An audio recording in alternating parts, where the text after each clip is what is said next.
오늘 함께 나눌 말씀은 이사야 34장 말씀입니다. 열국이여 너희는 나와 들을지어다. 민족들이여 귀를 기울일지어다. 땅과 땅에 충만한 것, 세계와 세계에서 나는 모든 것이여 들을지어다. 대저 여호와께서 열방을 향하여 진노하시며 그들의 만군을 향하여 분내사 그들을 진멸하시며 살육당하게 하셨은즉 그 살육당한 자는 내던진 바 되며 그 사체의 악취가 솟아오르고 그 피의 산들이 녹을 것이며 하늘의 만상이 사라지고 하늘들이 두루마리 같이 말리래. 그 만상의 세자나무 포도나무 잎이 마름 같고 무화과나무 잎이 마름 같으리라.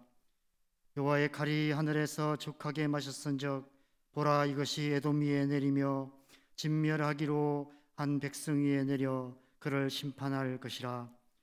여호와의 칼이 피 곧 어린 양과 염소의 피에 만족하고 기름 곧 순양의 콩팥 기름으로 윤택하니 이는 여호와를 위한 희생이 보스라에 있고 큰 살육이 에돔 땅에 있음이라. 들소와 송아지와 수소가 함께 도살장에 내려가니 그들의 땅이 피에 취하며 흙이 기름으로 윤택하리라. 이것은 여호와께서 보복하시는 날이요 시온의 송사를 위하여 신원하시는 해라. 에돔의 시내들은 변하여 역청이 되고 그 티끌은 유황이 되고 그 땅은 불붙는 역청이 되며 낮에나 밤에나 꺼지지 아니하고 그 연기가 끊임없이 떠오를 것이며 세세에 황무하여 그리로 지날 자가 영영이 없겠고 당아새와 고슴도치가 그 땅을 차지하며 부엉이와 까마귀가 거기에 살 것이라. 여호와께서 그 위에 혼란의 줄과 공의의 줄을 들이우실 것인즉 그들이 국가를 이으려 하여 귀인들을 부르되 아무도 없겠고 그 모든 방백도 없게 될 것이요 그 궁궐에는 가시나무가 나며 그 견고한 성에는 은근키와 새품이 자라서 승냥이의 굴과 타조의 처소가 될 것이니 들짐승이 이리와 만나며 순념소가 그 동류를 부르며 올빼미가 거기에 살면서 쉬는 처소로 삼으며 부엉이가 거기에 깃들이고 알을 낳아서 그 그늘에 모으며 솔개들도 각각 제 짝과 함께 거기에 모이리라. 너희는 여호와의 책에서 찾아 읽어보라. 이것들 가운데서 빠진 것이 하나도 없고 제 짝이 없는 것이 없으리니 이는 여호와의 입이 이를 명하셨고 그의 영이 이것들을 모으셨음이라. 여호와께서 그것들을 위하여 제비를 뽑으시며 그의 손으로 줄을 띄어 그 땅을 그것들에게 나누어 주셨으니 그들이 영원히 차지하며 대대로 거기에 살리라. 아멘. 하나님께서 지금 모든 나라와 모든 민족, 온 땅과 온 세계를 향해서 말씀하십니다. 열국이여 너희는 나와 들을지어다. 민족들이여 귀를 기울일지어다. 땅과 땅에 충만한 것, 세계와 세계에서 나는 모든 것이여 들을지어다 라고 말씀하십니다. 무엇을 말씀하시려는 것일까요? 5절 말씀입니다. 여호와의 칼이 하늘에서 족하게 마셨은즉 보라, 이것이 에돔 위에 내리며 진멸하시기로 한 백성 위에 내려 그들을 심판할 것이라. 바로 에돔을 심판하셔서 진멸하실 것에 대해서 말씀하시며 그 일을 온 세상에 알게 하시겠다라고 말씀하고 계시는 것입니다. 그런데 오늘 본문 9절에서 10절 말씀을 보면 에돔의 시내들은 변하여 역청이 되고 그 티끌은 유황이 되고 그 땅은 불붙는 역청이 되며 낮에나 밤에나 꺼지지 아니하고 그 연기가 끊임없이 떠오를 것이며 세세에 황무하여 그리로 지날 자가 영영이 없겠고 라고 말씀하십니다. 에돔을 심판하시는데 마치 소돔과 고모라를 멸망시키셨던 것처럼 완전히 영영히 진멸하실 것이라고 말씀하십니다.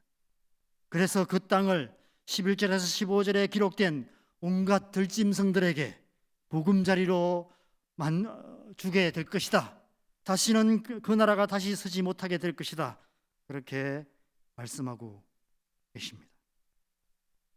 특별히 11절 말씀에 보면 여호와께서 그 위에 혼란의 줄과 공의의 줄을 들이우실 것이다 라고 말씀하십니다. 여러분, 건축자들이 집을 지을 때 사용하는 건축 도구 중에 다림줄이라는 것이 있습니다.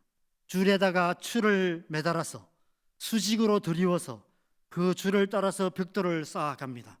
그러다가 추를 매단 그 줄을 들여보고 벽돌이 잘못 쌓여졌으면, 삐뚤게 쌓여 있으면 허물고 또 다시 쌓아가는 것입니다. 하나님께서 에돔의 혼란의 줄과 공의의 줄을 들이우신다는 것은 곧 하나님께서 이 다림줄을 에돔위에 들이우시는데, 그 다림줄은 심판과 멸망을 위한 다림줄이 될 것이다 라고 말씀하십니다. 그것은 곧 16절에 여호와의 책에 기록된 그대로, 말씀 그대로 에돔을 심판하시겠다는 것입니다. 그렇다면 왜 하나님은 에돔을 이처럼 완전히 멸망할 때까지 그렇게 심판하시고 진멸시키기 원하실까요? 그 이유를 8절에 이렇게 말씀하고 있습니다. 이것은 여호와께서 보복하시는 날이요 시온의 송사를 위하여 신원하시는 해라. 하나님께서 보복하시고 신원하시기 위해 그렇게 하신다는 것입니다. 여러분, 도대체 하나님께서 에돔과 어떤 철천지 원수가 적길래 이처럼 보복하시고 신원하시려 하시는 것일까요? 그 이유를 알려면 에돔과 이스라엘과의 역사적인 관계를 살펴보아야 합니다. 여러분, 우리가 잘 아시다시피 에돔은 에서의 별명입니다. 창세기 25장 30절 말씀에 보면 에서가 야곱이 만든 붉은 죽을 먹고 장자의 명분을 야곱에게 파는데 그래서 별명이 에돔이 되었다라고 말씀하고 있습니다. 에서는 하나님의 언약을 유보로 받은 이삭의 쌍둥이 두 아들 중 하나였습니다. 그런데 불구죽 한 그릇으로 장자권을 야곱에게 팔아버립니다. 그 결과 에서의 이름은 에돔이 되고 야곱의 이름은 이스라엘이 됩니다. 그것은 곧 에돔은 이스라엘과 형제 나라라는 의미입니다. 그런데 그로부터 수백 년의 역사 속에서 에돔은 끊임없이 이스라엘의 원수가 됩니다. 민수기 20장에 보면 이스라엘 백성들이 출애굽하여 가나안 땅으로 가기 위해 광야의 길을 갈 때 에돔의 땅을 지나가야만 했습니다. 그런데 에돔 왕이 그것을 허락하지가 않았습니다. 그래서 그 땅을 피하여 우회해서 가야만 했고 그 길은 너무 험한 길이었습니다. 그래서 21장 4절에 보면 그 길로 말미암아 백성들의 마음이 상하였다라고 말씀하십니다. 백성들의 마음이 상할 만큼 험한 길로 갈 수밖에 없었던 것이죠. 그럼에도 불구하고 하나님께서는 신명기 23장 말씀에서 이렇게 말씀하십니다. 23장 7절에 보면 너는 에돔 사람을 미워하지 말라. 그는 내 형제임이니라. 하나님께서 아브라함과 이삭의 후손인 이 두 아들 야곱과 에서를 여전히 한 형제로 보고 계시는 것이죠. 그럼에도 불구하고 에돔은 변함없이 이스라엘을 대적하며 이스라엘 백성들에게 고통을 안겨줍니다. 그래서 요엘서 3장 19절에는 이런 말씀이 있습니다. 그러나 애굽은 황무지가 되겠고 에돔은 황무한 들이 되리니 이는 그들이 유다 자손에게 포악을 행하여 무지한 피를 그 땅에서 흘렸습니다. 에돔이 유다 자손에게 포악을 행하였다. 무지한 피를 많이 흘렸다. 그래서 그 땅을 황무하게 하시겠다 말씀하고 있습니다. 결정적으로는 훗날 유다가 바벨론에 멸망당할 때 에돔은 오히려 이스라엘의 원수의 편에 서서 형제의 나라인 이스라엘을 저버리고 맙니다. 그래서 시편 137편 7절에 보면 바벨론 포로된 이스라엘 백성들이 바벨론 강가에서 이렇게 노래하며 이렇게 기도하고 있습니다. 여호와여, 예루살렘이 멸망하던 날을 기억하시고 에돔 자손을 치소서. 그들의 말이 헐어버리라 헐어버리라 그 기초까지 헐어버리라 하였나이다. 하나님께서 에돔을 향해서 보복하시고 신원하실 것을 말씀하시는 이유가 바로 이 때문입니다. 성경에는 에돔에 대한 말씀들이 많이 기록되어 있는데 특별히 성경 한 권 전체가 에돔의 멸망에 대해 기록한 성경이 있습니다. 비록 한 장짜리 짧은 성경이지만 오바댜서입니다. 하나님께서 성경 한 권을 통째로 에돔의 멸망에 대한 말씀으로만 기록하셨는데 오바댜서 1장 9절에서 15절 말씀을 제가 읽어드리겠습니다. 드마나 내 용사들이 놀랄 것이라. 이로 말미암아 에스의 산에 있는 사람은 다 죽임을 당하여 멸절되리라. 네가 내 형제 야곱에게 행한 포악으로 말미암아 부끄러움을 당하고 영원히 멸절되리라. 내가 멀리 있었던 날 곧 이방인이 그의 재물을 빼앗아가며 외국인이 그의 성문에 들어가서 예루살렘을 얻기 위하여 제비 뽑던 날에 너도 그들 중에 한 사람 같았느니라. 바벨론에 침공할 때 그들과 함께 했었다. 그렇게 말씀하고 있습니다. 12절부터는 네가 형제의 날 곧 그 재앙의 날에 방관할 것이 아니며 유다 자손이 패망하는 날에 기뻐할 것이 아니며 그 고난의 날에 내가 입을 크게 벌릴 것이 아니며 내 백성이 환난을 당하는 날에 네가 그 성문에 들어가지 않을 것이며 환난을 당하는 날에 내가 그 고난을 방관하지 않을 것이며 환난을 당하는 날에 네가 그 재물에 손을 대지 않을 것이며 내 거리에 서서 도망하는 자를 막지 않을 것이며 고난의 날에 그 남은 자를 원수에게 넘기지 않을 것이니라. 그렇게 하지 말았어야 한다라고 말씀하고 있습니다. 그래서 여호와께서 만국을 벌하시는 날이 가까웠나니 네가 행한 대로 너도 받을 것인즉 내가 행한 것이 내 머리로 돌아갈 것이니라 라고 말씀하고 있습니다. 오늘 본문 말씀은 바로 이 기록된 말씀대로 하나님께서 에돔을 심판하시고 진멸하심으로 보복하시고 신원하시겠다라고 말씀하고 계시는 것입니다. 사랑하는 여러분, 그렇다면 오늘 이 말씀이 우리에게 주시는 교훈은 무엇일까요? 하나님께서 코로나 시대를 살아가는 하나님의 백성인 저와 여러분, 이 땅의 교회들을 향해 이 말씀을 통해서 말씀하기 원하시는 영적인 교훈이 무엇일까요? 저는 오늘 말씀을 묵상하면서 하나님께서 교회 안에 그리고 하나님의 백성인 저와 여러분 안에 에돔의 요소들을 완전히 진멸하고 제하기를 원하신다는 마음이 들었습니다. 여러분, 하나님을 예배하며 하나님의 나라를 이루어가야 할 교회 안에 에돔의 요소들이 여전히 남아 있습니다. 그래서 교회가 이 세상을 변화시키는 능력 있는 교회가 되지 못하고 있습니다. 또한 하나님의 이름을 부르는 하나님의 백성들의 마음과 생각과 그들의 삶 속에도 에돔의 요소들이 가득합니다. 그래서 그리스도인들이 세상 사람들로부터 오히려 손가락질을 당하고 있습니다. 여러분, 교회 안에 있는 그리고 우리 안에 있는 에돔의 요소는 무엇입니까? 히브리서 12장 6절 말씀에 보면 이렇게 말씀하고 있습니다. 음행하는 자와 혹 한 그릇 음식을 위하여 장자의 명분을 판 에서와 같이 망령된 자가 없도록 살피라. 교회 안에 그리스도인의 삶 속에 음행과 한 그릇 음식을 위해서 세상을 위해서 하나님의 말씀을 저버리는 그런 망령된 삶, 망령된 현실, 망령된 자가 없도록 제하라는 것입니다.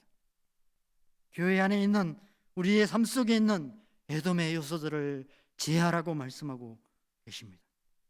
여러분, 에스가 왜 한 그릇의 붉은 죽에 장자의 명분을 팔았을까요? 하나님의 말씀보다, 하나님의 나라보다 이 세상이나 세상에 속한 것들을 더 사랑하기 때문이 아닐까 생각합니다. 에돔의 요소란 곧 하나님보다 세상을 더 사랑하는 그런 마음이 아닐까 생각됩니다.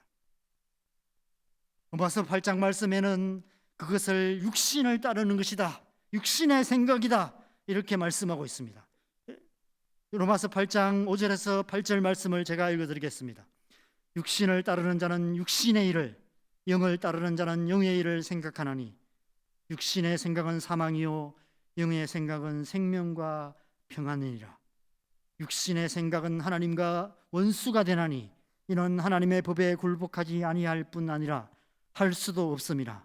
육신에 있는 자들은 하나님을 기쁘시게 할 수 없느니라. 교회 안에 그리고 하나님의 백성들 안에 있는 에돔의 요소는 곧 육신의 생각을 따라 육신으로 살아가는 그런 삶인 것입니다. 왜 육신의 생각을 따라 살까요? 육신을 더 사랑하기 때문입니다. 이 세상을 더 사랑하기 때문입니다. 우리 안에 육신을 사랑하고 이 세상을 사랑하고 그래서 육신의 생각이 가득하게 되면 우리는 육신을 따라 살아갈 수밖에 없고 하나님의 원수가 될 수밖에 없습니다. 결코 하나님의 뜻을 따를 수 없습니다. 하나님을 기쁘시게 하는 삶을 살아갈 수 없습니다. 하나님의 나라를 유업으로 받을 수 없습니다. 그러면 우리는 어떻게 해야 합니까? 로마서 8장 13절에서 14절에 그 해답이 있습니다. 너희가 육신대로 살면 반드시 죽을 것이로되 영으로서 몸의 행실을 죽이면 살리니 무릇 하나님의 영으로 인도함을 받는 사람은 곧 하나님의 아들이라. 더 이상 육신의 생각을 따라 살아가는 그 육신의 행실을 죽여야 된다라고 말씀하십니다. 영으로서 육신의 행실을 죽이라라고 말씀하고 있습니다. 에돔의 요소를 우리의 삶 속에 제하라라고 말씀하십니다. 그래서 더 이상 육신의 생각이 아닌 오직 성령의 인도하심을 따라 하나님의 영혼의 인도하심을 따라 살아가는 하나님의 자녀의 삶을 살아야 한다라고 말씀하십니다. 사랑하는 여러분, 저는 지금 하나님께서 우리가 처해 있는 이 코로나 상황을 통해서 교회 안에 그리고 우리 그리스도인들 안에 가득한 에돔의 요소들을 드러내고 계시지 않을까 이런 생각을 해봅니다. 그래서 하나님께서 우리 안에 있는 이 에돔의 요소들을 드러내시고 그것을 제하시고 진멸하기 원하신다 이런 생각을 해보게 됩니다. 여러분, 그래서 우리는 이럴 때일수록 더욱더 하나님 앞에 나가 기도하기에 힘써야 합니다. 하나님, 우리 남산교회, 하나님 이 땅의 교회 안에 제하기 원하시는, 멸하기 원하시는 에돔의 요소는 무엇입니까? 하나님, 우리의 마음과 생각과 삶 속에 진멸해 버려야 할 에돔의 요소는 무엇입니까? 라고 하나님 앞에 나아가 묻고 듣고 기도해야 합니다. 육신의 생각이 아닌 철저하게 성령의 은혜를 구하며 성령의 생각을 따라 기도해야 합니다. 우리의 마음과 생각에 가득한 수많은 생각들 가운데 하나님의 선하시고 기뻐하시고 온전한 뜻이 무엇인지를 잘 생각하고 잘 분별하여서 오직 성령의 뜻을 따라 기도하고 성령의 인도하심을 따라 살아가는 그런 삶을 살아가야만 합니다. 하나님께서 우리 안에 에돔의 요소들을 진멸하셔서 교회가 더 이상 육신의 생각을 따르지 않고 우리 그리스도인들이 더 이상 육신의 생각을 따라 살지 않고 오직 성령의 인도하심을 따라 하나님의 뜻을 이루어가는 거룩한 교회가 되고 거룩한 그리스도인들이 되도록 우리는 기도해야만 합니다. 그것이 이 시대를 향한, 이 시대의 교회를 향한 하나님의 백성인 저와 여러분을 향한 하나님의 뜻이 아닐까 생각됩니다. 오늘 하루 이 말씀을 붙들고 저와 여러분의 삶에 에돔의 요소들을 제하고 오직 성령의 인도하심을 따라 살아가는 그런 하나님의 백성다운 삶 살아갈 수 있도록 오늘 하루도 기도로 시작하시는 저와 여러분 되시기를 바랍니다. 그래서 우리의 삶이 늘 하나님의 나라를 이루어가는 아름다운 삶 되기를 주님의 이름으로 간절히 축원합니다. 함께 기도하시겠습니다. 하나님, 우리가 하나님의 백성이라고 입술로는 말하지만 우리의 마음과 우리의 생각과 우리의 삶 속에 하나님보다 육신을 생각하고 하나님보다 육신의 평안을 구하고 하나님보다 이 세상이나 세상에 있는 것을 더 사랑하는 그 에돔의 요소가 가득한 것을 다시 한번 주님 앞에 고백합니다. 하나님, 우리 안에 있는 그 에돔의 요소들을 드러내시고 제하여 주시옵소서. 우리의 마음을, 우리의 생각을, 우리의 삶을 거룩하게 하여 주시옵소서. 하나님, 이 땅에 하나님의 교회가 거룩한 하나님의 교회로 거듭날 수 있도록 주님 역사하여 주시옵소서. 이 코로나 상황을 통해서 하나님, 우리 안에 가득한 그 에돔의 요소들을 드러내시고 제하셔서 이 상황이 지나고 나서는 하나님, 우리가 정금과 같이 주님 앞에 서서 이 땅과 열방 가운데 하나님 나라를 이루가는 그런 교회 되고 그런 하나님의 백성 될 수 있도록 주님 역사하시고 은혜 더하여 주시옵소서. 오늘 하루 우리의 삶 속에서도 하나님, 우리가 순간순간마다 성령의 인도하심을 구하며 육신의 생각이 아닌 오직 성령의 생각을 따라, 영의 생각을 따라, 오직 성령의 인도하심을 따라 살아감으로 말미암아 하나님의 뜻 가운데 살아가며 하나님 나라를 이루어가는 그런 삶 살아갈 수 있도록 은혜 더하시고 함께하여 주시옵소서. 이 하루의 삶을 주님 앞에 올려드립니다. 예수님의 이름으로 기도합니다. 아멘.